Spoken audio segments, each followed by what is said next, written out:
தலைமுடியை கொத்தாக பிடித்துக்கொண்டு முதுகில் மொத்தினாள் மல்லிகா தனது மகள் சுமதியை. சத்தம் கேட்டு உள்ளே இருந்து ஓடி வந்தான் கதிரேசன். அடித்துக் கொண்டிருந்த மல்லிகாவின் கைகளை பிடித்து தடுத்தான். ஏண்டி, குழந்தைய பிடிச்சு இந்த வாங்கு வாங்குறியே, அறிவில்ல உனக்கு? வாயா வா, இப்பதான் குழந்தைன்னு தெரியுதா உனக்கு? இவளுக்குன்னு என்ன பண்ணிட்ட நீ? இப்ப வக்காலத்துக்கு வர்ற? சம்பாதிக்கிறத மொத்தமா குடிச்சிட்டு வந்து அழிக்கிற ஒன்னாலதான் எல்லா பிரச்சனையும். சுமதியின் மேலிருந்த கோபம் மொத்தமும் கணவனிடம் பாய, இதுதான் சமயம் என்று சுமதி அங்கிருந்து தப்பித்து கொல்லைப்புறத்துக்கு விரைந்தாள். கொல்லையிலிருந்த வேப்ப மரத்தடியில் அமர்ந்து கொண்டாள். முதுகு பக்கம் கபகப என்று எரிந்தது. அம்மா எப்போதும் இப்படி அடிப்பவள் அல்ல. இன்று எதேச்சையாக வீதியில் சுமதியின் டீச்சரை பார்த்திருக்கிறாள். சுமதி அம்மா, நானே உங்க வீட்டுக்கு வந்து உங்களை பார்க்கலான்னு இருந்தேன். வர வர சுமதிக்கு படிப்புல கவனம் குறையுது. வீட்டு படையெல்லாம் சரியா செய்யறதில்ல, கொஞ்சம் பாத்துக்கங்க என்று சுமதியின் டீச்சர் கொளுத்தி போட, அதுதான் இப்போது பற்றி எரிகிறது. அம்மாவின் குரல் இன்னும் ஆவேசமாய் ஒலிக்கிறது. இந்த டீச்சருங்கெல்லாம் கவர்மெண்ட்ல சம்பளம் அல்ல குறையாம வாங்குறாங்க தானே. பிள்ளைங்க படிக்கலைன்னா அவங்க தானே பாத்துக்கோணும். அதை விட்டு போட்டு நீங்க பாத்துக்கோங்கன்னு சொன்னா என்ன நியாயம்? எங்களுக்கு எழுத படிக்க தெரியுமா? அப்புறம் இவங்க எதுக்கோசரம் இருக்காங்க? அம்மாவின் கோபம் இப்போது அப்பாவின் மீதிருந்து டீச்சரின் மேல் பாய்ந்ததை சுமதி புரிந்து கொண்டாள். ஆனால் அது தவறு என்பதும் புரிந்தது. டீச்சர் பாவம், அவங்க என்ன செய்வாங்க? எத்தனையோ முறை தன்னை பார்த்து சொல்லியிருக்காங்க, சுமதி, முன்ன விட உனக்கு படிப்புல கவனம் குறைவா இருக்கு. கொரோனா லாக்டவுன் முடிஞ்சு வந்த எல்லா ஸ்டூடெண்ட்ஸும் ரொம்ப கவனக்குறைவா தான் இருந்தாங்க. படிச்சதெல்லாம் மறந்த மாதிரி தான் இருந்தாங்க. ஆனா இப்ப எல்லாம் ஓரளவிற்கு சரியாகி அவங்க கிட்ட கொஞ்சம் முன்னேற்றம் தெரியுது. ஆனா நீ மட்டும் முன்ன மாதிரி ஆர்வமா இல்ல. நல்லா பிடிக்கிற பொண்ணு தானே நீ. என்னாச்சு உனக்கு? வீட்டுல அம்மா அப்பாவுக்கு சண்டையா? அது எல்லார் வீட்லயும் நடக்கிறது தான். சண்டை போடுவாங்க, அப்புறம் ஒன்னா சேர்ந்துக்குவாங்க. அதனால அத பத்தி கவலைப்படாம படிப்புல உன் கவனத்தை செலுத்து. வேற ஏதாச்சும் பிரச்சனையா இருந்தாலும் என்கிட்ட தயங்காம சொல்லு. பாடம் ஏதாவது புரியலனாலும் என்னை தனிப்பட்ட முறையில வந்து பாரு, நான் சொல்லித்தரேன், சரியா? எவ்வளவு அக்கறையா என்கிட்ட சொன்னாங்க. ஆனா நான் அவங்கள தனியா போய் பாக்குறதையே தவிர்த்துட்டேனே. என்கிட்ட சொல்லி சரி வரலன்னு தான் அம்மா கிட்ட சொல்லியிருக்காங்க. இதெல்லாம் அம்மாவுக்கு எப்படி புரியும்? அது சரி, நான் நல்லதானே படிச்சுக்கிட்டு இருந்த, பிறகு எப்படி ஆர்வமே இல்லாம போயிட்டுது? எதனால? யோசிக்க யோசிக்க ஒன்றுமே பிடிபடவில்லை என்றாலும் ஒரு நாள் அம்மா மார்பில் அடித்துக்கொண்டு கதறி அழுதது நினைவுக்கு வந்தது. பொட்ட புள்ளையா இருக்கே, அதுக்கு ஏதாவது சேர்க்கணுமேனு உழைச்சதெல்லாம் கொண்டு போய் சீட்டுன்ற பேர்ல நல்லவன்னு நம்பி கட்டுனனே. பாவி பைய மொத்தத்தை சுருட்டிக்கின்னு ஓடிட்டானே, சண்டாளி. நான் என்ன பண்ணுவேன்? எங்க போய் கேட்பேன்? அநியாயமா எல்லாத்தையும் சுருட்டிக்கின்னு ஓடிட்டானே. அம்மா அழுது கொண்டு புலம்ப, இதை எப்படியோ மோப்பம் பிடித்து கொண்டு வீட்டிற்கு வந்த கதிரேசன், நல்லா வேணுண்டி உனக்கு, அந்த காசை எனக்கு கூட கண்ணுல காட்டாம சேர்த்தல்ல, மொத்தமா நாமம் போட்டான் பாரு.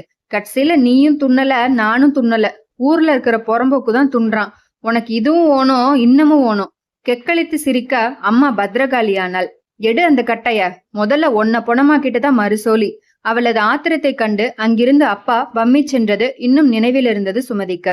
அன்று இரவு முழுக்க உறக்கமே இல்லாமல் ஏதோ ஒரு மாதிரியான உணர்ச்சியில் இருந்ததும் நினைவுக்கு வந்தது.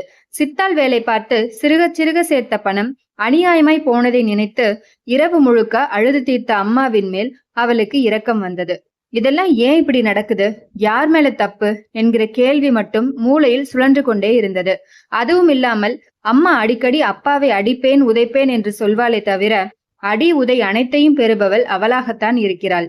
அதுவும் இல்லாமல் அம்மா அடிக்கடி அப்பாவை அடிப்பேன் உதைப்பேன் என்று சொல்வாளே தவிர அடி உதை அனைத்தையும் பெறுபவள் அவளாகத்தான் இருக்கிறாள் இன்று வரை. ஒரு முறை கதிரேசன் மல்லிகாவின் மண்டையை உடைத்து தையல் போடும் அளவிற்கு காயம். டாக்டர் கூட கண்டித்தார். இது என்ன உடம்பா இல்லை கல்லா? இப்படியா அடிப்பான் பாவி? நீ பேசாம போலீஸ்ல கம்ப்ளைண்ட் பண்ணிடு. 4 நாள் உள்ள இருந்தா தான் இவனுக்கெல்லாம் புத்தி வரும். எல்லாம் இந்த பொட்ட பிள்ளைக்காக பாக்குறேன் சாமி. அப்பன் ஜெயிலுக்கு போனா நாளை பின்ன எதுவும் பிரச்சனையா போச்சுன்னா? இப்படி சொல்லி சொல்லியே இவனுங்க குளிர் விட்டு தெரியறானுங்க.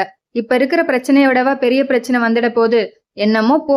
டாக்டரும் அதோடு நிறுத்தி கொண்டார். பழைய நினைவுகளில் பயணித்த சுமதிக்கு கொசுக்கடி திரும்ப நிகழ்வுலகிற்கு அழைத்து வந்தது. கொல்லைப்புறம் முழுக்க இருட்டு நிறைந்து பயத்தை ஏற்படுத்தியது. தட்டு தடுமாறி எழுந்து வீட்டினுள் நுழைந்தாள் சுமதி. உள்ளே தரையில் மரம் போல சாய்ந்து கிடந்தாள் மல்லிகா. சுமதிக்கு அம்மாவை பார்க்க பயமாகவும் பாவமாகவும் இருந்தது. மெல்ல அம்மாவை தட்டி பார்த்தாள். அம்மா, பசிக்குதுமா என்றதும் லேசான அசைவு ஏற்பட்டது மல்லிகாவிடத்தில். படுத்தபடியே புடவை சுருக்கை தடவி அதிலிருந்து 8ஆய் மடித்திருந்த ரூபாய் தாளை நீட்டினாள் சுமதி. ஆயா கடையில கொடுத்து உனக்கு இட்லி வாங்கிக்க. எனக்கு ஒரு சோடா மட்டும் வாங்கியா? உனக்கு சாப்பிட எதுவும் வேணாமா? எனக்கு ஒண்ணும் வேணாம். இன்னைக்கு வெயிலும் அதிகம், வேலையும் அதிகம், வவுறு வேற சரியில்லை. சோடா குடிச்சா சரியா போவோம். சரிம்மா. சொல்லியபடி அவள் சொல்லிய அனைத்தையும் வாங்கி வந்தாள். சுமதி சோடாவை அம்மாவிடம் நீட்டினாள். குடிக்கிறியாம்மா என்றதும் வாங்கி மடக் மடக் என்று குடித்து முடித்தாள். வாயை புடவை தலைப்பால் அழுந்த துடைத்தபடி மகளை ஏறிட்டாள் மல்லிகா. சுமதி கண்ணு, அம்மா அடிச்சிட்டேன்னு கோவமா? இல்லை என்ற விதமாக தலையாட்டினாள். சுமதி, நீயாவது நல்லா படிச்சு முன்னுக்கு வரணும்னு தான் பாக்குறேன். எல்லா கஷ்டமும் என்னோடய போட்டும். நீ சரியா படிக்கலன்னு டீச்சர் அம்மா சொன்னதும் எனக்கு ஒரே கோவமாயிடுச்சு. அதான் உன்னை அடிச்சிட்டேன். கண்ணு, உசாரா படிப்பியா? ஏக்கத்தோட கேட்ட அம்மாவை பார்த்து தலையை மட்டும் ஆட்டினாள். பசி வயிற்றை கிள்ளியது. சரி, நீ சாப்பிடு சொல்லிவிட்டு மீண்டும் தரையில் படுத்தாள் மல்லிகா. அடுத்த நொடியே உறக்கத்தினுள் ஆழ்ந்து போனாள். சுமதி பார்சலை பிரிக்க தொடங்கினாள். வீட்டின் கதவை டமாரென திறந்தபடி நுழைந்தான் கதிரேசன். படுத்து கிடந்த மல்லிகாவை பார்த்து கோபத்தில் பொறுமினான். மகாராணி அதுக்குள்ள நீட்டிக்கிட்டா பாரு. ஆம்படையான் வருவானு, அவனுக்கு ஏதாவது சமைச்சு கிமைச்சு வைக்கணும்னு புத்திக்குதா பாரு. ஏ சுமதி, கையில என்னது? பக்கத்தில் அவன் வந்ததும் சாராய வாடை குப்பென்று வீச அப்படியே மூக்கை பொத்தி கொண்டாள் சுமதி. அவள் கையில் இருந்த பார்சலை பிடுங்கி கொண்டான். இது என்ன, கடை இட்லியா? கடவாய்க்கு கூட பத்தாது. சொல்லிக்கொண்டே அத்தனையும் லபக்கிட்டான்.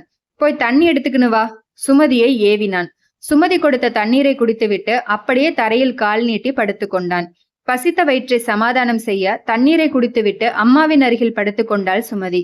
அப்போதுதான் அவளுக்கு காலையில் டீச்சர் சொன்னது நினைவுக்கு வந்தது. நாளைக்கு நம்ம ஸ்கூல்ல இன்ஸ்பெக்ஷன். அதிகாரிகள் எல்லாரும் வருவாங்க. உங்களை கேள்விகள் கேட்பாங்க. பயப்படாம தைரியமா பதில சொல்லணும். இன்னைக்கு வீட்டுக்கு போய் நல்லா படிச்சுட்டு வாங்க, சரியா? எல்லா மாணவர்களும் கோரஸாக ஓகே மிஸ் என்றார்கள். இப்போதுதான் சுமதிக்கு ஞாபகத்துக்கு வந்தது. எழுந்து உட்கார்ந்து படிக்கலாமா? ஒரு வினாடி தோன்றியதும் அடுத்த வினாடி எதை படிக்க, எப்படி படிக்க, அதுவும் இந்த மங்கலான விளக்கொலியில். பசி ஒரு பக்கம், அம்மாவின் மீது ஏற்பட்ட பரிதாபம், அப்பாவின் மீது ஏற்பட்ட வெறுப்பு ஒரு பக்கமாய் சேர்ந்து சோர்வையே அவளுள் ஏற்படுத்தியது. மறுநாள் காலை வகுப்பறையில் சுமதி சற்று நடுக்கத்துடன் அமர்ந்திருந்தாள். எதிர்பார்த்தபடி அதிகாரி வந்தார். மாணவர்களிடம் பொதுவான அறிவுரை வழங்கினார். அவருக்கு அருகில் டீச்சரும் நின்றிருந்தார். அதிகாரி சுமதியை கை காட்டி எழுப்பினார். படபடத்த மனதுடன் எழுந்து நின்றாள் சுமதி. தமிழ் பாடத்தில் இருக்கிற முதல் செய்யுள் மனப்பாட பாடலை சொல். அதிகாரி கேட்டதற்கு பேந்த பேந்த விழித்து நின்றாள் சுமதி. அதிகாரி கோபமாய் டீச்சரை பார்க்க, டீச்சர் சற்றே கெஞ்சும் விதமாக, வேற மாணவனை கேளுங்க சார், அவங்க சொல்வாங்க என்றதும் அதிகாரியின் கோபம் இருமடங்கானது. வேற பையன் சொல்வான்னா அப்ப இந்த பொண்ணு சொல்லலன்னா அது சரியாயிடுமா? இந்த பொண்ணை நீங்க ஏன் கவனிக்காம விட்டீங்க? எல்லோருக்கும் சொல்லித்தரது தானே உங்க பணி. அதிகாரி பேசிக்கொண்டே போக டீச்சரின் முகம் தரை நோக்கி தாழ்ந்திருந்தது. சுமதியின் மண்டைக்குள் அதே கேள்வி. இதெல்லாம் யார் தப்பு? சுமதிக்கு மட்டுமல்ல, நமக்குமே தோன்றும் கேள்விதான், யார் பிழை?